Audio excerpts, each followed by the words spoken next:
Jarok.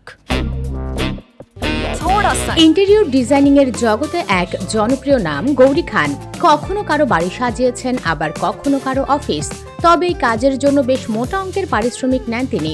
Bollywood বাদশাহ শাহরুখের মান্নাত প্রায় বিভিন্ন কারণে আলোচনায় উঠে আসে। মান্নাতের ভেতরের আধুনিক ডিজাইন এবং চোখ ধাঁধানো আসবাবপত্র সবেতেই রয়েছে গৌরীর হাতের ছোঁয়া। শুধু নিজ বাড়ি নয়, সিদ্ধার্থ মালহোত্রা, জ্যাকলিন ফার্নান্দেস, করণ জোহর, অনন্যা পাণ্ডে, মনীষ মালহোত্রার মতো বিখ্যাত ব্যক্তিদের ঘর সাজাতেও কাজ করেছেন তিনি। 2013 সালে একটি দোকানে ডিজাইনের মাধ্যমে ক্যারিয়ার শুরু করেছিলেন গৌরী। বর্তমানে তিনি এই পেশা থেকে যে অর্থ উপার্জন করেন তা অভাবনীয়। জানা গেছে, শুধুমাত্র আইডিয়া দেয়া এবং কথা বলার জন্যই 6 লক্ষ টাকা পারিশ্রমিক নেন গৌরী। বাড়ি সাজাতে রাজি হলে পারিশ্রমিক গিয়ে দাঁড়ায় 30 লক্ষ থেকে 5 কোটি টাকা পর্যন্ত। বিলাসবহুল বাংলো ডিজাইনের জন্য গৌরীর পারিশ্রমিক আরও বেশি। এক্ষেত্রে তিনি নিয়ে থাকেন 3 থেকে 10 কোটি টাকা।